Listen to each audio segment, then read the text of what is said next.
Push the button. Push the button. It's live, it says. Oh, man. Hopefully everybody can hear me. Everybody. You know, all one of you. So this is the first time I've ever done anything like this before. Well, not anything like this. I've done things like this before, but I haven't done like live Blender tutorial online before. Really, this is just for one person, but I'm going to leave it up on the channel in case somebody else happens to find it. But the idea is maybe you don't have crazy green screen virtual 3D background, but you want something more than your bedroom wall in the background. You want like a little neon sign back there, or a funny clock or something like that. And you want to build that, but you don't know how, but you know how to use OBS and you know how to use a computer, and you have no money to pay for expensive software, so you download Blender 3D and you use that. So that's what we're gonna do. This is not gonna be a here's how to use Blender, but I'll teach you enough to maybe get by. Let me know in the chat if there's any problems. Obviously not if you're watching this later, because I'm not going to be watching the chat later. Anyway, so let's jump over into Blender. When you open Blender, you get something that looks like this, and you're going to be like, well, what am I doing? What am I looking at? This is crazy. How do I even get started? And if you really want to get into Blender, I recommend looking at Blender Guru's, whatever his latest how to use Blender tutorial series is, because he's pretty good. But I'm going to teach you enough to get by, maybe. But like when you open it up, you're going to want to pick a new general scene, and it's going to give you this. It's going to always give you this. You get a camera, a cube, and a light here. You can click on these things and they light up. And then you try to do stuff like move your mouse and you're making a box and you don't know what you're doing, but that's fine. You're going to want to have a mouse. You can get by with a trackpad, but you've got to go into the settings to do that. And Blender Guru's tutorial goes into that. But if you push the middle mouse button, or if you don't have a 2 mouse button, but you have if you don't have a 3 mouse button, but you have a wheel, you can click in the wheel, because they usually do that. And then this orbits you around. You can kind of just experiment with that. Left click by default is select stuff. Left click, single click on things, selects them. But kind of moving the camera around is middle mouse button, and I have mine set up to orbit around whatever the active object is. I don't know whether that's the default now or not. If you hold shift, then you pan around. So you can kind of go anywhere you want by orbiting and panning. And if you see down here in the corner, I have screencast keys turned on, so you should be able to see any button I push. So if you're like, what button did he just push? You can look at that. All right.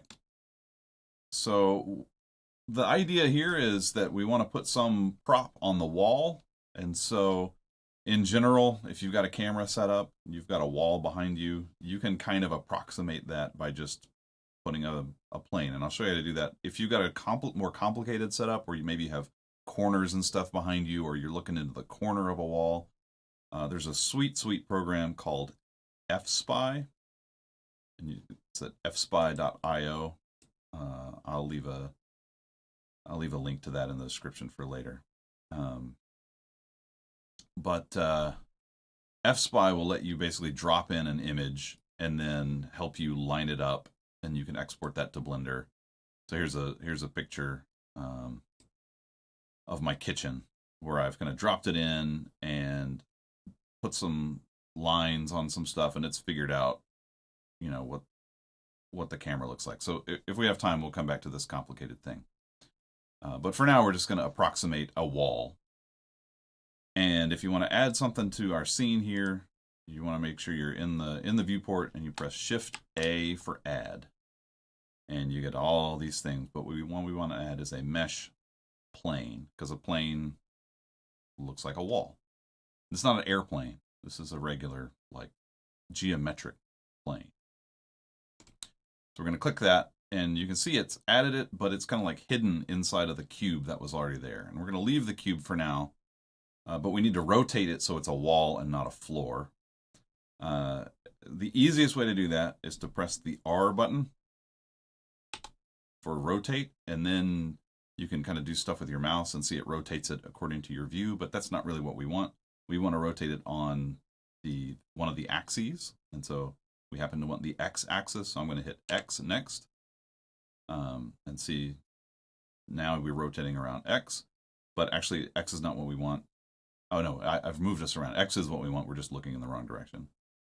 And rather than try to eyeball this in, although if you have walls that are slanted, you can obviously slant it if you want, but we want it vertical. So I'm going to actually type in 90 for 90 and then hit enter. And so just to go over that again, I did Control A, I added a plane, I selected it, hit R, X, 90, enter, and that's rotated it 90 degrees. So now we have a wall that's hidden behind or in the midst of our cube. And so we need to scale it up so it's kind of the size of a wall, because we're going to pretend like the cube is the thing we want in the background. We'll make it more complicated later, but cube is reasonable to start with. So we want to make our wall bigger, and so we're going to press S for scale. We still have our plane selected. If you accidentally select the cube, you can just click that again and it'll select the plane that's in there. So we're going to hit S, and then when we move the mouse, you can see we can make it bigger or smaller, and we just want to kind of make that pretty big to kind of cover the whole world of our view. Okay, so now we got a wall, and we got a little cube kind of sticking out of the middle of it. But now we need to kind of start to define what the camera is going to be looking at. And this little pyramid floating in the air is the camera. If you guys can see that, yep. And right now it defaults into this 45-degree kind of oblique angle here. That's not what we want. The webcams we have are typically kind of pointed more direct at the wall. And so I kind of want to just reset all these rotations. And so remember before, we could kind of go in here and rotate around the different axes and get it where we wanted to, or we could just start over and reset the transformations by hitting Alt and then R. And that rotates it. The default orientation of a camera is down. I guess that's making fun of people when they taking a picture and they accidentally take a picture of the ground when your dad does that, and not really. That's just the default. So we want to rotate this so it's pointing up. So I'm going to hit R, X, 90 again, and now we're pointed in the right direction. But we're kind of looking at the wrong part of the wall. We want to kind of be more along the green axis here. Well, that chat, the chat is hopping. Only Jake has said, hey. Anybody out there? Drop something in the chat. Let me know. So we need to get our camera back like in the middle where we want it, because it's still in its weird default spot. So remember, we hit Alt R to get the camera reset from a rotation perspective. If we hit Alt G, it'll reset it from a location perspective. And I don't know why they picked G. I remember it because if you want to like move stuff, you hit G and then you can move it. And so I think of grab. So I'm going to grab it and then I can move it. But if we hit Alt G, that ungrabs it and puts it back in its default place, which is in the middle. And it's now hidden kind of on the other side of our wall. And now we want to pull it back away from the wall. So I'm going to hit G and I want to move it on the green axis, which is Y. And then now our mouse kind of moves along that axis and we can move it out a little bit. And now our camera's there, but we're not looking through our camera. We're looking through some omniscient looker. And so the way you look through the camera is you hit 0 on the number pad. And if you've got a laptop without a number pad, there's some settings in the preferences you can do to do that. But 0 on the number pad is the easy way to do it. There's another way to look through the camera, but you can push one of these buttons over here and look through it, but I don't remember. So hopefully you got a number pad and you can just hit 0. So now we're looking through the camera at our plane with a cube in front of it, and it's very boring because we're just looking at the solid mode. So up here, this little bar of things up here are the different view modes. And if you mouse over anything in the UI, it kind of gives you an idea of what you're looking at. But this little thing here, the leftmost one is the wireframe view, and that does kind of what you'd expect. Now you've got a wireframe. Oh, and if you start to rotate out of the camera mode, you'll just jump out of the camera mode, and then you can hit 0 to go back to it. But wireframe just shows you wireframes. The default is this solid mode. There's viewport shading, which before we had like real-time rendering engines, viewport shading was kind of the fast way to move around your scene. But these days, the rendered view is actually just about fast enough to do everything in, even when you're in kind of this. So we're going to do it in a minute, but this is kind of the fast real-time engine. So we'll start here, but then we'll get into the other one when we're doing other stuff. So you notice our light. So one of the things in the scene is the light.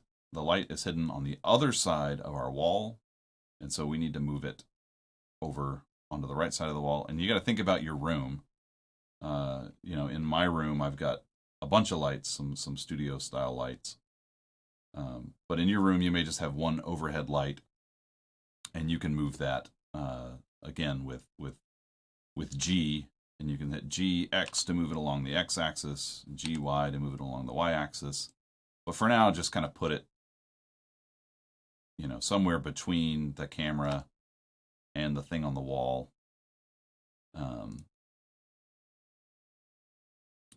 Where it makes sense, but you may want to dial that in, because the thing that's going to sell this prop actually being on your wall is a shadow.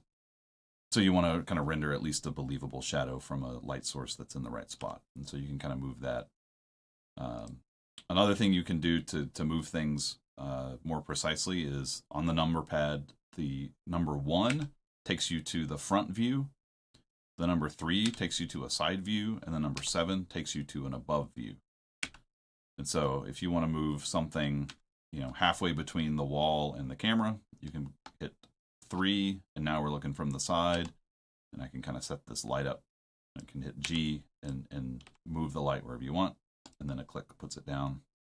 Then you can hit 7 to look up from above, and then you can put the light kind of relative to your spot. So I'm just going to put it halfway in the middle here between the camera and the wall. Looking from the side here, a little bit above. So now when we look through our thing, you can see our cube has a little shadow. And let's say we want to put the cube kind of over one of our shoulders in the view. So let's put it kind of up here on the wall. Now the wall is not really something we want to like render into our image that we want. The wall is just that kind of there to be our reference for where the wall is, as well as to establish kind of what the shadow looks like. And so now that we've kind of got our basic thing, a wall with something on it, we want to start to think about how do we get the image rendered that we want to. Oh, Jake doesn't have a number pad. Okay, so let's look at that real fast. So if you go into Edit and into Preferences, and you go to Interface, somewhere in here is some controls for if you have if you don't have a number pad. Jake, do you have a mouse at least? So while we're looking for viewports, it'll take me a minute to figure out what I'm looking for here. Editing, input. Aha. Keyboard, so preferences, input, under keyboard is emulate numpad. And I think when you emulate numpad, yeah, main 1 to 0 keys act as the numpad's one, useful for laptops. So that's exactly what that's for. So So you hit that, and now the numbers across the top of your keyboard act as the numpad ones. That's trickier because then when you want to input a number, then now you have to worry about your keys like suddenly acting like the numpad and moving your view around. Instead of entering a 1, it will do that. So I think when you're actually on a text input field and entering a number, I think it'll work right. But there's other situations like when you're in the viewport and you want to rotate something 90 degrees and you hit RX 90, you're going to do whatever numpad 9 and 0 do instead of enter the numbers 9 and 0. So that'll take some getting used to, but that's probably like that. People use Blender on laptops all the time, and I'm sure that's I've done that before. I just don't remember what the experience is, but that works. So you're going to emulate numpad, and then those buttons should work. In addition, I think emulate 3-button mouse helps if you don't have a 3-button mouse. Yeah, it emulates middle mouse with alt left mouse. I think that's useful for trackpads as well. And Blender Guru's tutorials go into more like, hey, here's how you set up if you want to be on a laptop or on a keyboard that doesn't have a numpad. But I think that's it. So, all right, back to what we were doing. We've got a cube on a wall, and we want to make an image that kind of will let us put said cube onto our real wall. So as I was saying, the wall that we've made here is a fake wall. Oh, wireless keyboard. Yeah, so there's a pretty big delay between what I'm saying and what comes out on the feed, and so I'll try to remember to look over there. But if I don't, you can just send me a text because I'll get that immediately. All right, so there's two. I've been avoiding talking about this. There are 2 render engines. Oh, and I keep clicking stuff and not saying what I'm clicking because I just do that. Over here on the right is a little kind of this is called what is it called? The property viewer. Yeah, properties. So just a quick aside, the Blender UI is like super modular. If I want another window, you can kind of grab down here and just drag a new one out. And if I want a different kind of thing in here, like, oh, I want a file browser, like A as a file browser.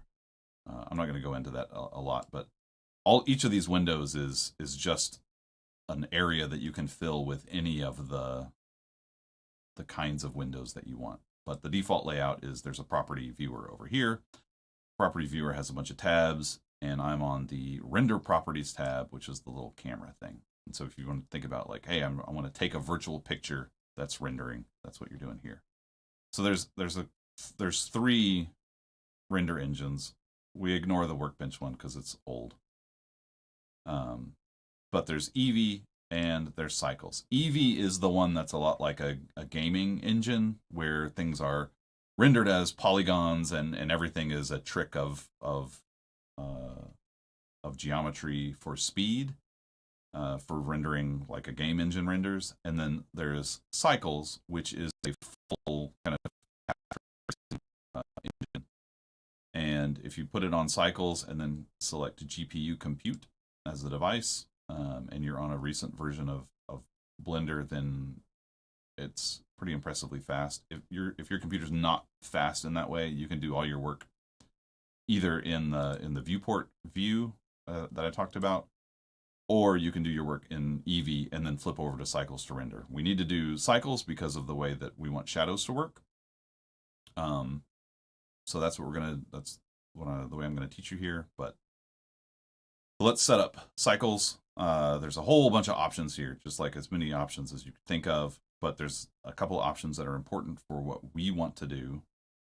We want to, again, you want to have GPU compute turned on, and you want to go down here to Film, and you want to check Transparent. And so that's going to let, when we render, after we do a couple of things, that will let us render an image with transparency, and anything that's viewing kind of if you zoom out in here and see this kind of checkerboard background. Anything that hits that, any light paths that hit that are going to be transparent. Okie dokie. So to make this wall not a wall that is blank, but a wall that only gives our shadows, the thing we want to do is select that wall so that the little outline is there, and then we want to go to this tab in the properties, and this is the object properties, and we want to go to visibility, and we want to turn it into a shadow catcher. And that's going to basically make this wall only show the shadows that are cast upon it, and it won't block any light for other kinds of camera rays or anything. So we'll check that, and suddenly our wall is invisible except for our outline, but you can still see the shadow. And so when we hit 0 to go to our camera, you can see now this dark area, everything outside this rectangle here is like not going to get rendered. But you can see now our cube is sticking out of our wall, and it's casting this kind of nice shadow. Now, if we look at this thing close, oh, and I'm not telling you how. Mouse wheel zooms in and out. Hopefully, you got a mouse wheel. There's a way to do that without a mouse wheel, but I don't remember what it is. And then again, I'm just hitting a combination of center mouse button and rotate, and shift center mouse button to pan. And as long as you don't rotate, you can pan around the camera view without jumping out of the camera. And again, if you're laggy moving around in cycles, you can either go up here and put it back in the viewport shading, or you can go back here and move it to Eevee. But again, Eevee's not going to let you do this shadow catcher thing. But that's fine if you're getting ready to render. As long as you switch it to cycles to actually render, then everything will be fine. So if we zoom in, notice the shadow is harsh. If the shadows in your room are not harsh because you've got maybe a big light fixture or something, you can mess with that by going to your light. And again, down in the properties tab, there's a little tab that looks like a light, and it's indeed the properties for the light. And you can change lots of stuff about the light, like if the lights in your room are kind of maybe colored, have a tint to them, you can match that. This is a good time to talk about things like white balance on the camera that you're using. If your camera is set to like auto white balance, it's constantly kind of adjusting where it thinks white is based on the current lighting in the room. Because if you've got like fluorescent lights versus different kinds of LED lights. Jake has texted me something. Hang on here. Oh, Jake's not getting a transparent wall. So Jake, the things you want to make sure that you've checked are if you're in, so you want to go back to the properties here, go to the render properties tab, the little camera, and make sure that you're in cycles. And then once you've done that, you're going to want to go, again, you're going to click on the wall, and then you're going to go to the object properties tab and make sure that you're on the visibility of the object, that shadow catcher is turned on. And then the other setting that matters here is back on the render properties tab, the camera. You go down to film, you click transparent. And so actually that wouldn't change. I don't think that changes whether the wall is visible. It does change whether the background of the world is visible. Did that get you fixed up? Send me another text if it didn't. Yeah, so I was talking about white balance on cameras. So if you're not familiar with white balance on your cameras, if you do a lot of streaming, you should probably set the white balance, either depending on how your camera does that. may have, if you're using something like a DSLR, it might have like settings for incandescent lights or fluorescent lights or halogen lights, whatever you've got in your space. It's probably incandescent. LED bulbs tend to also kind of emulate incandescent lighting. So that's probably good. If not, you can, if you got like a webcam or something, they have those settings too. Jake says he has all those settings set. Messed up before we figured out the number pad setting. Okay. Let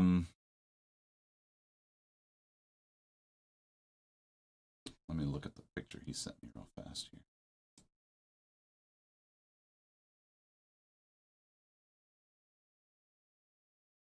Okay, so it looks like your world background is transparent, but your wall is not transparent. Are you sure you're in the rendered mode up here? So up here on the top, there's wireframe, solid view, viewport shading, and rendered. And so you want to be on rendered. And then you need to look. It's possible that you need to do a setting to make sure your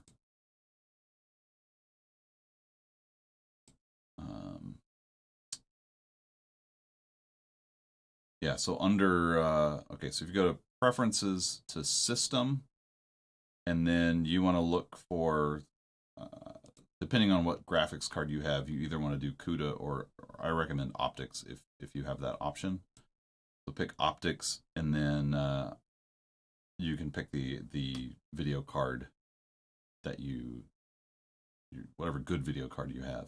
I think these days Blender does a better job of, like, if I clicked my processor as well, I think it does a better job. It used to be that if you mixed the processor and the graphics card, that they would kind of fight, and the processor would take some amount of work and it would take longer than the video card, and the video card would sit around waiting for the processor to finish its stuff instead of like saying, hey, I can do that faster, and taking that work.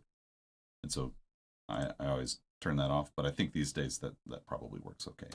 But this may be a setting that you're missing set up for cycles, and so it may be falling back to some other kind of rendering. Yeah, wasn't on rendered mode. Good. Okay, so now we should have transparent wall, but with a nice shadow on it. So I was talking about white balance. So you wanna at least have static white balance, not on auto, because if it's auto, especially if you've got a computer monitor casting light onto your face, it's going to change the tint of your face, and worse, the thing on your wall, whatever digital prop you make, is going to be static in its white balance, but the room is going to be moving slightly, and it's not that big a deal. But I'm picky about stuff like that, and so you want to run with a fixed white balance on whatever camera you got, and that'll make this work better. If you don't know how to do that, it's not really going to be that big a deal, particularly if the lighting conditions in your room are pretty static. But I was talking about lights. So if you pick your light, you can go in here to the light tab and you can make it brighter if you need a darker shadow. But the other thing you can do is change the radius. So I'm going to get close in on the shadow here while I change the radius, and you'll be able to see how it becomes a soft shadow. And there's units on this radius, so mine is now set at 3.15 meters. But you also have to remember that we haven't modeled anything in real units yet. If we look at this cube and you hit N on the keyboard, it'll swing out this thing that tells you what the size of stuff is. Yeah, so this box is like 2 meters square cubed. So it's an enormous box. So our thing's not to scale. So don't get caught up in the units of the light, because we're not to scale.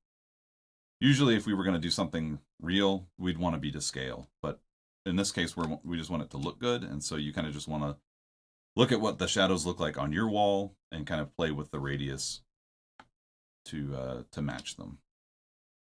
So we could make super, super soft shadow, or we could make just like hard line, you know, ridiculous shadow. But I'm going to kind of aim for this kind of deal.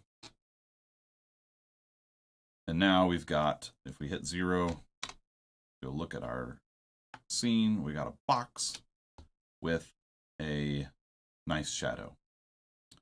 And in a minute, we'll go into like making something other than a box, as well as making the box a different color. But for now, we're just going to say like, hey, we've got a thing on the wall. What do we do to render it and then stick it in OBS so that it shows up on my wall? And so what we're going to want to do is render this scene. And if we got all our settings the way that we've talked about, all you have to do is hit F12. You hit F12 and it'll bring up the render window, not the window window. And depending on how fast your card is, it will do some rendering here. I have some other nonsense going on my computer, which is why it's a little slow. I'm going to stop my dancing robot over here because you can't even see it. Okay, so it's rendered our thing, and now it's just sitting here in an image, and we need to save it. So I'm going to go to Image, Save As, and let's just call this thing Cube Decoration. Hit Enter. Now it's saved. So if we bring up OBS, and we're gonna, and I go back to this view, you can see, oh, you can't see it anymore. This is the view we want for now. So I haven't scaled OBS, so you guys are seeing it real small. But if I bring up where I saved that file over here, and we called it Cube Decoration, like you can literally just drag this thing over and drop it in, and it just puts it on top. Now it doesn't make any sense here, and if I change, it's not going to be there because it's in this scene. So you'll want to be on the scene that you want to put the thing in, and then drag it over. So I'm gonna delete it, and just trust me that I'm going to do the same thing. I'm going to switch over to this, grab Cube Decoration, drop it over into my sources, and there it is. Now it doesn't make sense with this background, but if your background, let's see, I have a nonsense background here. If I turn that off, all right, so I made it too high for that window. So this is when it's a good idea to have the background that you're actually going to use in the background. So let's talk about that for a minute. But you can see it's like once you've rendered something, it's as easy as that to drop it over on top of OBS, and our thing is now on the wall. We just didn't put it in the right place, and it's not lined up like perfectly well. But if we want to do that, let's talk about that. So let's say that I want to have that image of my wall as reference to line up my scene. Well, I have good news. You can do that. So over here, this is called the outline view, I think. Yeah, outliner. So this is the outliner. You can also select things by clicking them here. Eventually, if you use Blender, this will be complicated. There'll be big hierarchies of things. In this case, we just have 4 things, and each of them just has data below it. I'm not going to explain that. So if you click on Camera, you can go down here to this Background Images thing, and you can say Add Image. And it's not set, but we can open whatever image we want, and it'll stick it in the background, just like we want. And so I have an image. Let's see if I can find it. My downloads are ridiculous. Let's see. I didn't think about having nonsense downloads. Here. Let's pull this over here while I find it. Also, this window's enormous. All right, I had that same image that I was just showing you as a background.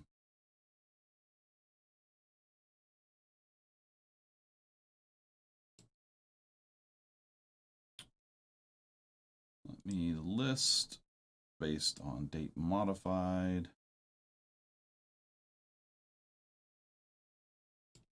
Okay. There we go.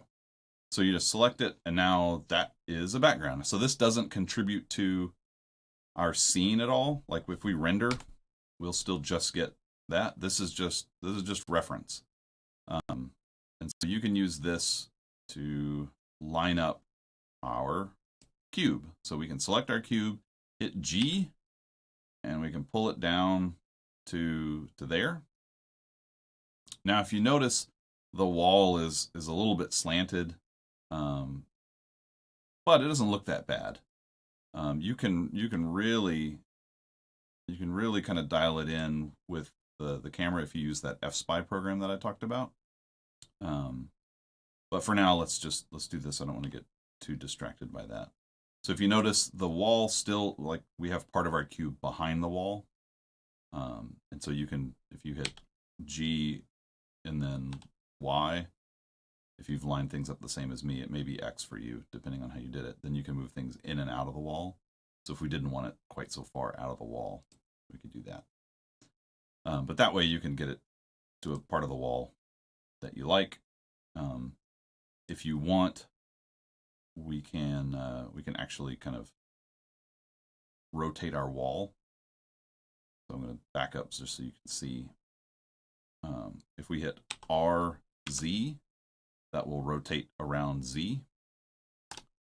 So if we go back to the camera view and hit RZ, we can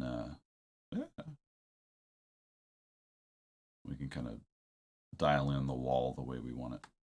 Actually, that may not be helpful. It may be more helpful for us to turn the camera, which is slightly more tricky.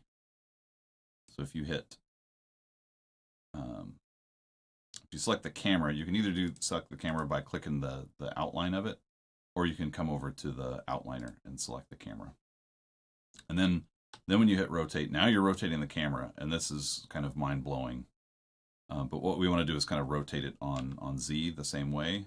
And we're not looking to move the cube to where we want it. We're looking to move the cube until it kind of lines up with the geometry of the room. So you get it moved kind of, I'm just looking to line up the top of that cube with the angle that This Home is Built on Love and Shenanigans sign is. And then once you've turned the camera, now we can select our cube again, grab it, and move it to where we want. And now it looks more kind of part of the room. The light's not in exactly the right spot. You can almost see the light here, and our light is way over here. And so let's just grab our light and pull it down to here. Now the problem is that here may not be. One of the things that you have to get used to in Blender is you're looking at an angle through space, and you can't really tell how far away things are. And so things may move kind of in a bizarre way, unexpectedly. But this looks okay. You can kind of look at and see the shadow there, compare it with shadows of things on the wall. It looks pretty good. Okay, so now we have a more realistic kind of thing placed in 3D space on our wall. We can hit render again. If it's taking a long time, you can see up here it says samples 448 out of 4,096. 4,096 is way more samples than we need. You can play with that number, and you probably only need like 300 or so to make it look good. I'll show you how to do that in a minute. So let's save our picture again. This red is just telling you that you're going to overwrite something, but we can overwrite it. That's fine. Okay, and now if we bring OBS back over here. Well, I don't need to show you that because it doesn't. I can't do that on the same screen that I'm showing it to you on. Oh yeah, so it's already updated. OBS saw that there was an update in that file and updated it for me, and now you can see it working. Jake is asking, what do you click to render? You click F12. You can either hit F12 or there's this render menu here. Oh, I'm not showing the right thing. Render image, and you can see the shortcut is F12. Yeah, so you can see there's a whole bunch of, I don't even know what inter-party mode is. That sounds fun. Opens full screen 3D area. Oh. That's useful. Party mode, that's called. I'll have to remember that. Yeah, so you saw that when I went back to OBS, OBS had automatically updated, and my whoa, I'm holding it. That's just so because I have a green screen, my compositing works differently, and so that's just in front of me. I guess you could do that too, but you can obviously stack the sources in OBS stack visually, and so anything that's on the top is on top from a stacking perspective. And so if I wanted it behind me, I could just move it down below my input source, and now it's behind me. Okay, so we've successfully put something on the wall, but the thing we put on the wall is super boring and not really what you want on the wall. So let's make something more interesting to put on the wall. And so the first thing that we want to do is just explore the other things that we just have built in. And so if we're back on our scene here, I can hit Control A, and mesh is kind of the like, hey, here's the physical things that are going to be on the screen. The rest of these are not that they aren't, none of these are physical. Usually if you're adding something, it's a mesh. One of the fun things that Blender has is a monkey. And they were using monkeys before they were cool. And so you can put a monkey in here. This monkey has a name apparently, and it is Suzanne. So we can just replace our cube with a monkey. So if you want to delete something in Blender, you can use the delete key, but the cool kids use the X key. And the reason that you like to use the X key is that lets you not have to move your hand either off of your mouse or from the left side of your keyboard in order to hit a button. And so if you hit X, it'll say, it gives you a confirmation, delete. Even though you have a confirmation, you can always hit Control Z and get it back. So undo works pretty well, but X will delete that. And so now we got a monkey. Just for completeness, I'm going to hit F12 again to render. And I'm going to, whoa, oh, it hasn't rendered all the way yet. Remind me to fix the sample size. Okay, so now we've got it rendered. It's going to save as cube decoration, save as image, and now when we go back to our full scene, it's already updated. Like, that's great. OBS is great. It's already updated and on the wall. It still looks like, it looks like it's part of the wall. It's got a nice shadow, but it's still not looking awesome because it's still just this ugly gray color. But we can do much better. So if you want to make it a color, you can come down here to the Properties tab to Material Properties, and this is where you put materials on things. And by default, it kind of has this null material that's just this gray. But if you hit New, it'll make you a new material, and you can give it a name here. I'm going to call it Monkey. And this is kind of a simplified view of the shader for the monkey. So you can pick a base color, and you can see it changes in real time over there on the screen. So you can make a different color. You can change its kind of roughness. You can make it very rough, or you can make it very shiny. Trying to decide how deep I want to go into shading. So if we get close here, you can see he's very faceted. If we right click on him and say shade smooth is gonna make the calculations of its geometry act as if there's no hard edges, and instead it's gonna kind of interpolate the normals of each face and make it appear more smooth. That's still kind of ugly. I got kicked out of camera mode because I orbited. That's fine. So it's still kind of ugly. You can still see the faces, and the highlights don't really work super awesomely. And if your computer is bogging down doing this and you're still in cycles, you can always go back to Eevee. And again, we're going to lose our transparent wall and shadow catcher, but you should have much more responsive viewport if your video card can't handle cycles. So there's more stuff we can do with the monkey, but I doubt anybody just wants to put the monkey on their wall. And if they do, there are better monkeys that you can probably get than the default monkey. So let's talk about where we can get stuff. Before we do one thing, I do want to show you how to make a neon sign to stick on your wall, because neon signs are tight.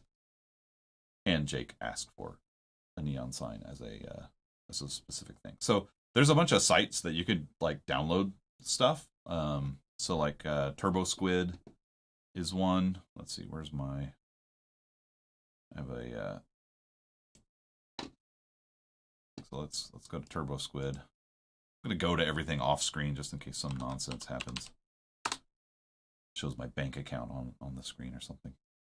Yeah, so if you go to turbosquid.com, you can get 3D models for stuff, and there's like a button here for free 3D models. Oh, that's really small for you guys, huh? I have the Blender UI like scaled really big so you can see it. So like, oh look at this free model of the Mandalorian helmet. That's sweet. Oh yeah. That is tight. Okay. Yeah, so free. Download. Let's download it. And it's going to ask you to log in. You can, the account's free.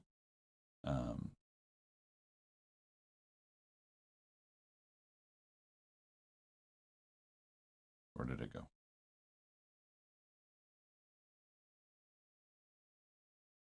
All right.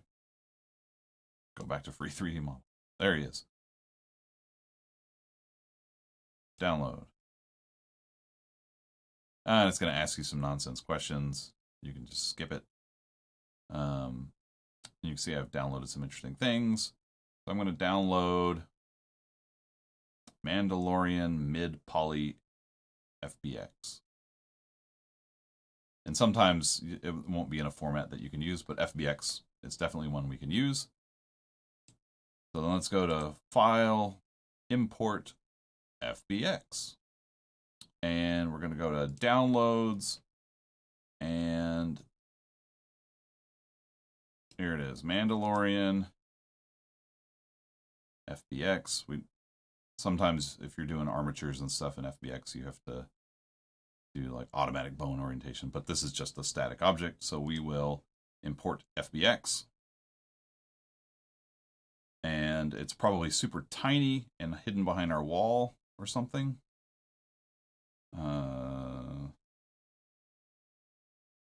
Okay, yeah, so you can see it pulled it in as a whole bunch of stuff, and it also brought in an extra camera, which is nonsense. We don't need that camera.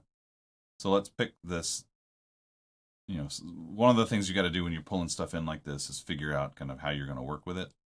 In general, you just kind of want to pick the top level thing that it dropped in this case, this default. And it's probably tiny because our scene is so large. So if we hit S, we can make it bigger. Yeah, it's really tiny. Here it comes. There it is. Oh yeah. Cool. So let's get rid of our monkey. Again, I'm going to hit X to delete. Let's move it over there. Let's go back to our camera. It's really big. And then I'm just going to hit G. Whoa! Okay, so this is apparently like several different objects, and I just grabbed one of them and I'm moving it around. So if you find yourself moving something around and you're like, oh my gosh, what did I do?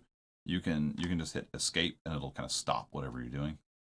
So we need to grab this root object again, this default that it dropped into our outliner. Now we can grab that and it'll move everything. Cool. So now we got a sweet Mandalorian helmet. It's not as shiny as I want. Now the problem is it's not shiny probably because there's nothing interesting in our environment here for it to actually reflect. That's not something I planned on talking about. But in addition to having shaders for objects, there's world shaders. And right now, the default is for it to just be this gray background. But we can do more stuff. So if we go, instead of just a regular color, we can go grab an environment texture. And since we don't have one, it's pink. It's reflecting all the pink around it. But if I go in and open something else, I've got a whole bunch of HDRIs, which are environment textures that are these high dynamic range images that are good for reflection maps. Again, this is kind of advanced. I hadn't planned on getting into it, but I want to show you how you could make something reflective and then the problem with that. So I've got a bunch of HDRIs. Where are they? They're right in front of my face. So I happen to have an HDRI of this room.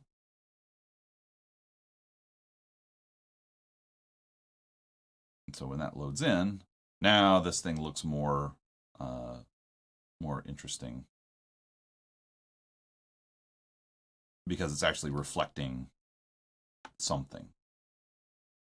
Now the problem is if you don't have an HDRI of your room, you're not going to be able to get a realistic reflection, and so that may not be what you're after. But Mandalorian helmet is pretty sweet.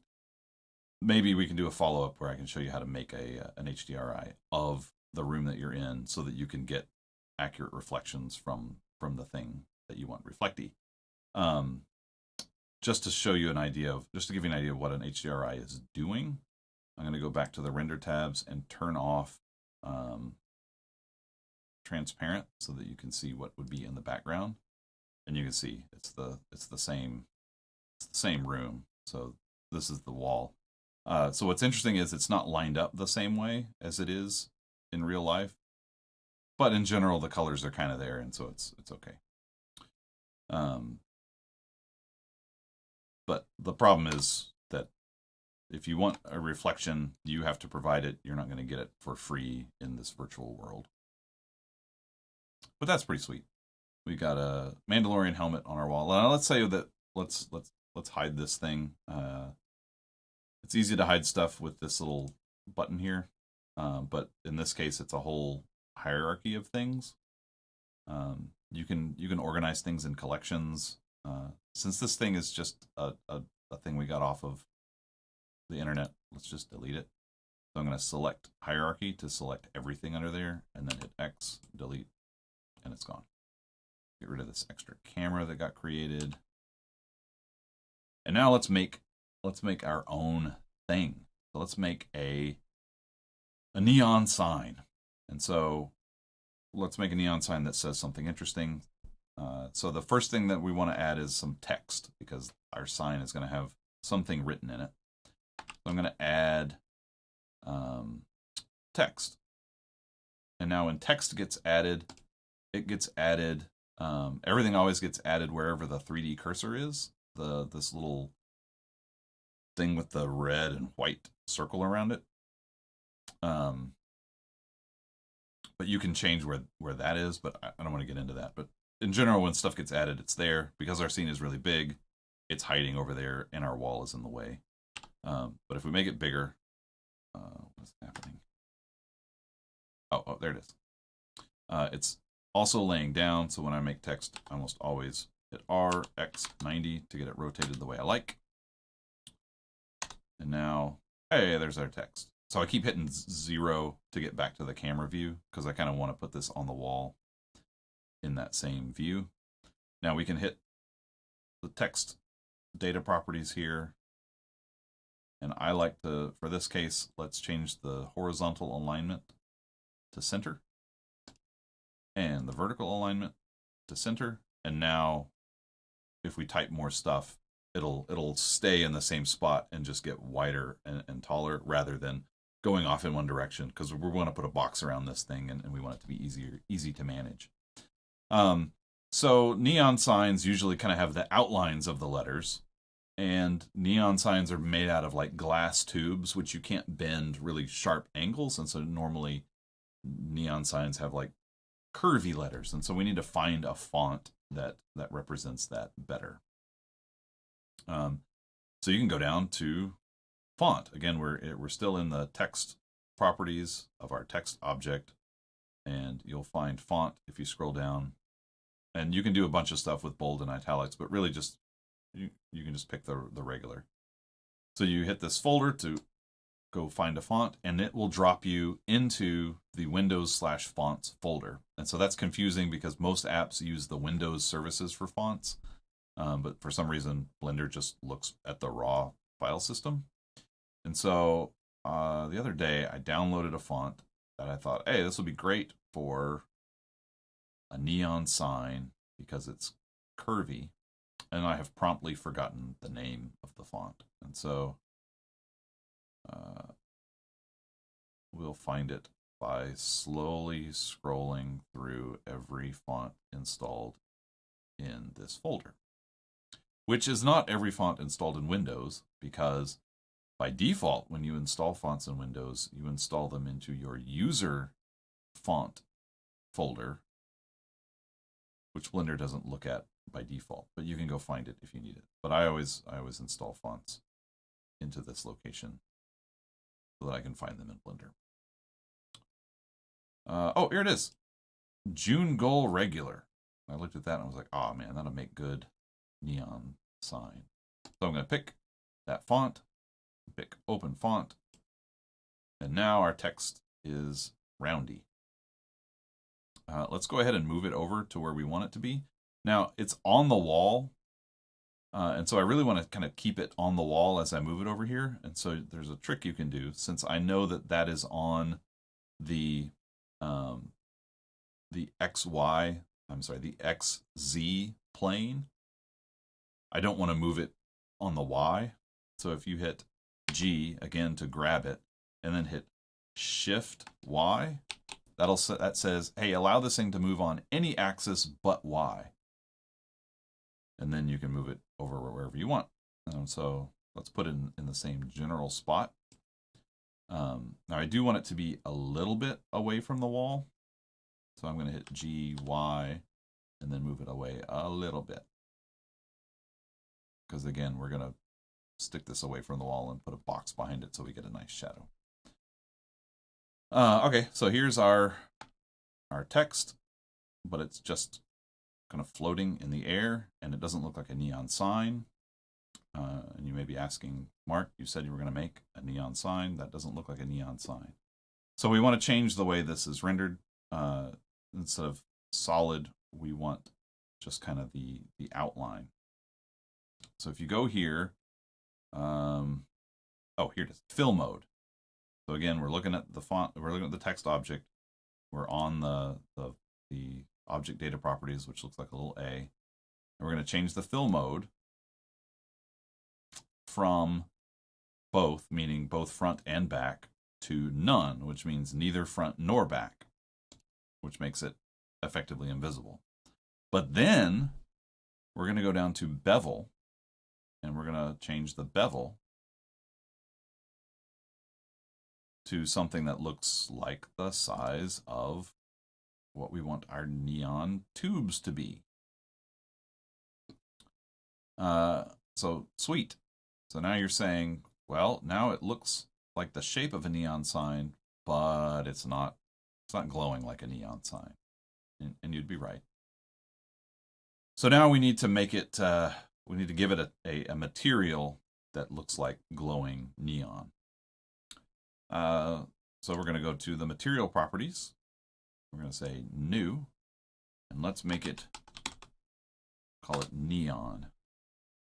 And instead of a principled BSDF, which is what normal materials are, we're going to make it an emission material. And so all I did was I clicked on that and I made it emission. Now again, this view is like a simple view of the shader editor. And I don't want to get super into the shader editor today, so we'll just use this simple view. And so now this thing is shining, but it's shining white. And we don't want it to be white. We want it to be some cool neon color. So let's pick kind of this crazy neon green color for now. And again, you can pick whatever color you want. Doesn't matter to me. Haven't heard from you in a while, Jake. Hopefully things still doing okay there.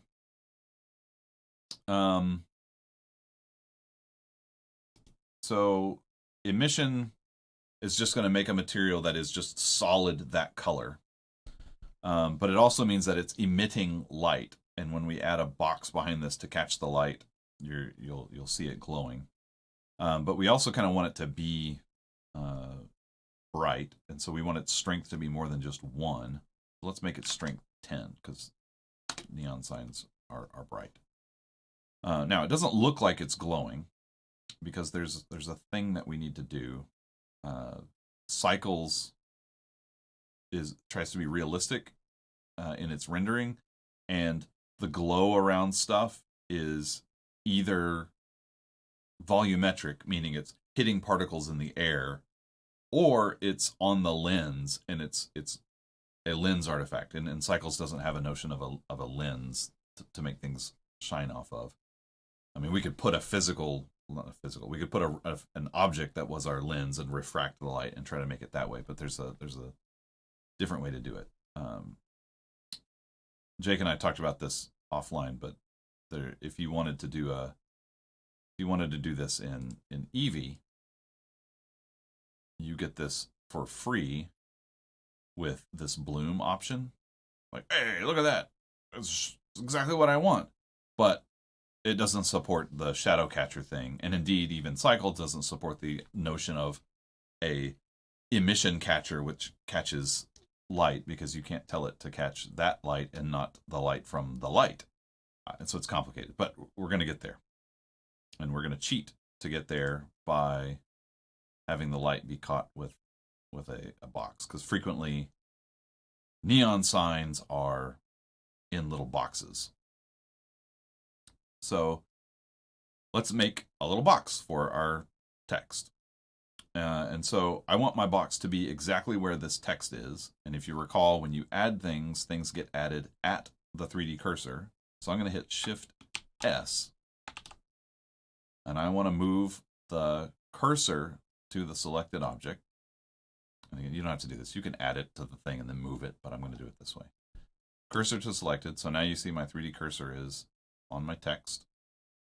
And now I'm going to add a mesh cube.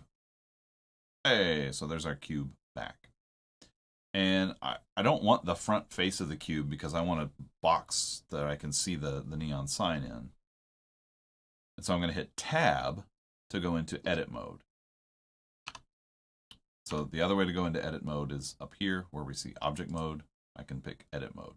There's like lots of modes. There's sculpt mode, which is super cool. Vertex paint, weight paint, which is about painting different weights for things like armatures. Like, oh, I want this vertex to move in relation to this bone by this much. It's complicated stuff. But we want edit mode because we want to select this face, which means we need to be in face select mode.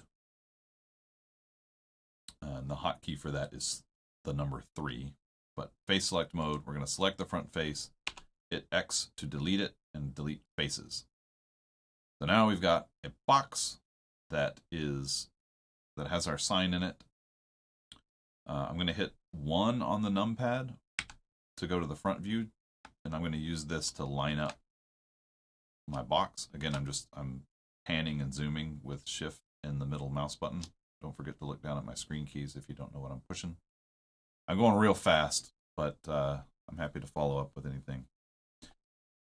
Okay, so we're still in edit mode, and I'm going to stay in edit mode because I want to edit the vertices of this box, not just the whole thing. So I want to select everything. So I'm going to hit A, and now I can scale X and Z, because Z is up and down now, and we're looking at it on that axis. So if I hit SZ, I can scale this thing down to where I want it. So I don't know about there. And then SX, I'm going to scale the X. And then I'm going to hit the middle mouse button, and my box is really deep right now, and I don't need it this deep. So I'm going to hit SY and make it a little bit smaller so that not only can I see the back of the box, but the front of the box doesn't stick out so much. And now I've got a little box for my sign. Now my box is infinitesimally thin, which is not terribly realistic. And we could go in there and actually model the thickness, but I kind of want to be able to move this box around just by scaling it, because I'm going to want to type different things in my sign. And so I'm going to make its thickness with a modifier. And so if I select my box and I go to this wrench, then these are modifiers. And I can add a modifier, and I'm going to add the solidify modifier. And what the solidify modifier is going to do is it's going to take every face and make it thick. It's going to like thicken it by some amount. And so you can see the option here is thickness, and I'm going to chunk that up some. So imagining this thing is made out of either wood or some plastic sheeting. And that looks pretty reasonably thick. Obviously you can play with this. What's great is that you can come back and make this as thick or as thin as you want it. Like we can make it big and thick and give it a material that looks like wood, or we can make it thin and give it something that looks like painted plastic or metal or whatever. All right, so here's our sweet sign. Now you can see you can't really see our wall, but you can see the shadow on the wall, and that tells you kind of how far away we are. And so realistically, we're kind of sticking out from the wall a little bit too much. So we can grab with G and hit Y and then move it closer to the wall. You can think about what it would be like to actually hang this on the wall. And then let's move our text back also. Okay, G, Y. All right, so the problem that we've solved now is we get kind of the glow, but it's contained in our box. So we don't have to worry so much about the realisticness of our glow. Now our box is white. You wouldn't make a neon sign with a white box, but we know how to put materials on things. We select it and we go down to material properties. We're going to say new, and we're going to call this neon box. And we can leave the default principled BSDF shader, and all we want to do is change the color to be a darker color. In the real world, things aren't perfectly black, and so you kind of want to pull it up from pure black. But whatever you think looks good is fine here. You're making this up. It can be whatever you want. Sound like Bob Ross there. So now we've got our box here. That's looking pretty sweet. And we can make it say whatever we want. So we can select our text, And just like we hit tab to enter edit mode for the geometry, we can hit tab to enter edit mode from the text. But the great thing is, now it's just like a text box. And we can back up, and I can type Mark. And because this font is all capitals, then that's all we get. And then hit tab to get out of edit mode. And I'm going to hit 1 to look at it from the front again. And we can scale our box. Now remember, we want to scale in edit mode. If we scale here, we're not scaling the modifier that added the thickness. We're not scaling that. Well, the problem is we are scaling that. What we want to do is only move the dimensions of the box and not scale the thickness of the box. So we'll tab into edit mode, hit A to select everything because we want to scale the vertexes. And we'll hit SX to scale a little bit more just so we get Mark in here. That could just as easily say, well, whatever you want.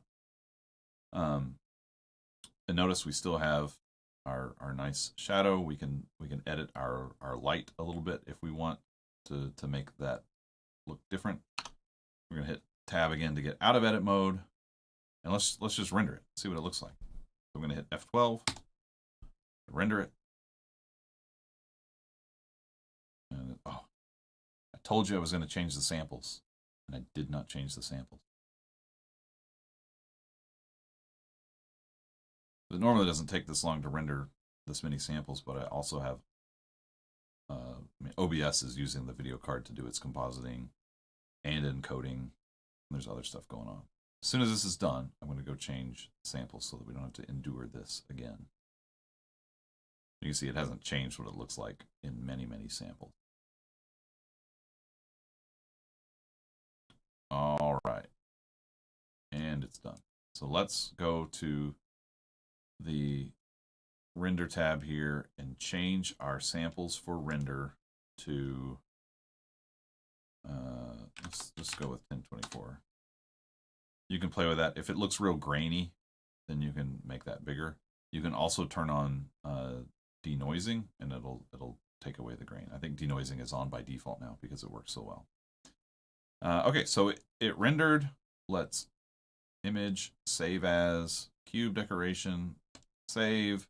And now when we go back, hey, look, my sweet neon sign is back there looking sweet. Now there's some more stuff we can do to make this thing look good. Again, it's a neon sign, and we kind of expect it to be a little bit more glowy. We expect kind of have that lens glow on it. And so again, this is a complicated topic, but I'm going to go to the compositing tab. So all of these tabs across the top are for doing different kinds of work. If you get into the shading stuff, the building complex materials, you go to the shading tab. But the compositing tab is what we want. And again, the Blender UI is modular. You can build these views yourself, but these are nice because they're kind of what everybody uses. So when you go to the compositing tab, you want to turn on use nodes, and we're going to get like a default thing. So this box here says render the scene, and this one says use this image as the image. Oh, I'm talking, but I'm not showing you what I'm looking at. So let me go back real fast. So we start. The default is the layout. These are all the tabs I was talking about while not showing to you. And then what we want is the compositing tab. And by default, use nodes is not turned on. When you check it, then these nodes appear. And again, this one says render the scene. This one says use the output of the scene as the file that is going to get rendered. And what we want to do is we want to add that glare to the image. And so we're going to hit Shift A in order to add something, and then I'm going to hit search because I can never remember where it is, and I'm going to add glare. So I typed GL, and that was enough to get me down to glare. So I'm going to pick glare, and I'm going to drop it kind of on top of this wire, and this wire lights up, and when I drop it, it's going to add it. In order to see what we're looking at, this gets complicated, but I'm going to hit Control Shift and then left click on glare, and that creates this viewer node and gives me this box here. And if I hit F12 again to render, it's going to fill this out, and then I can see what's going on. So you can see I finally fixed the samples. It's rendering.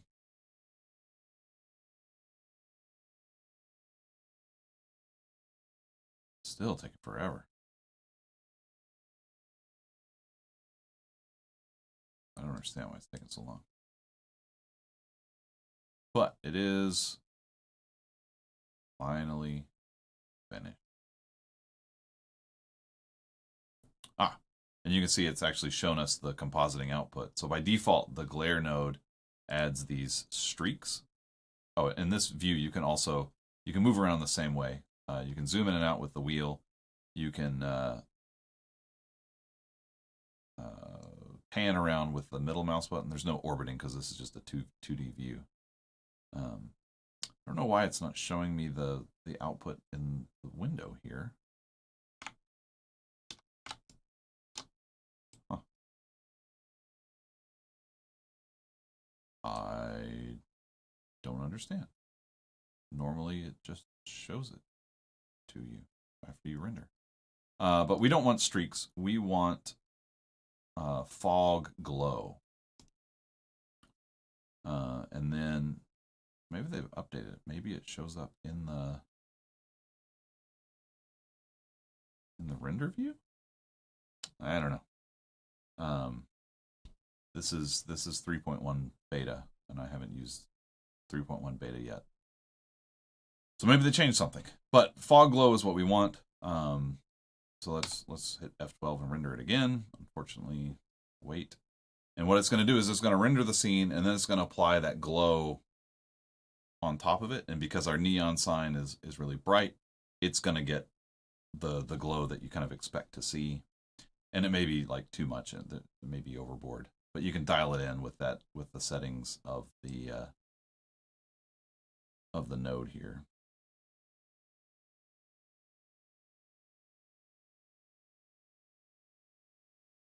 All right, yeah, there we go. So now you can see the sign has some nice glow. We're going to save as cube decoration, save as image. Pop back over here.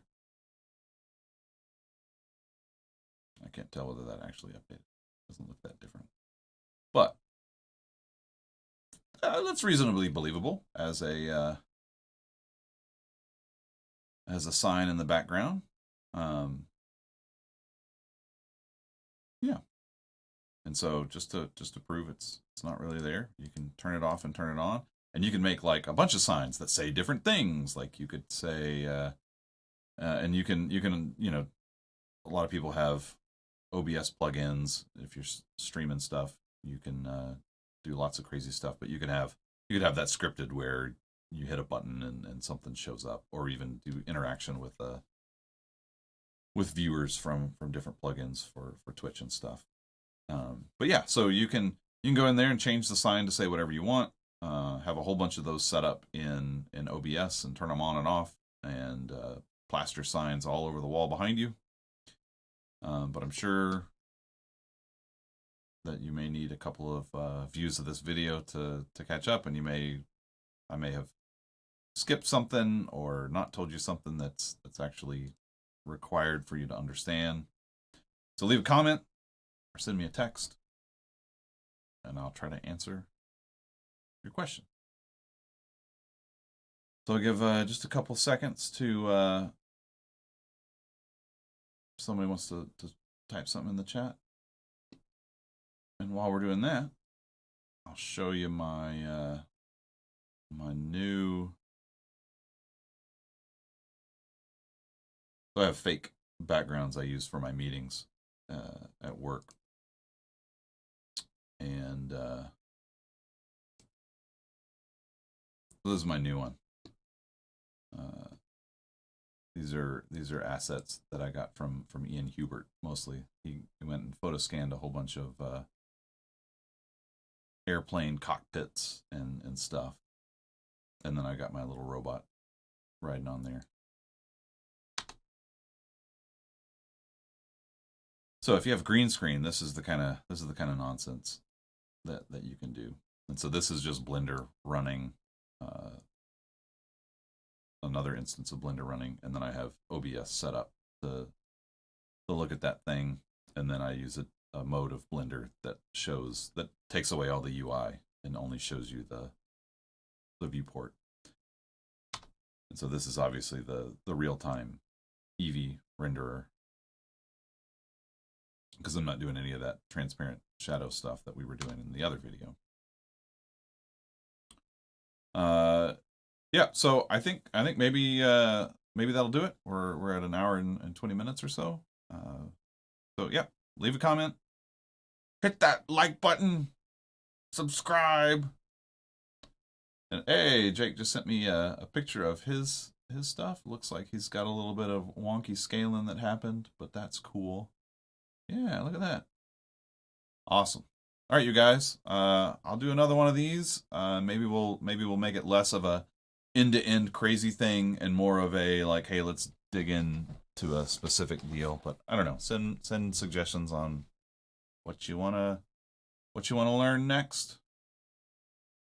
Have a great week.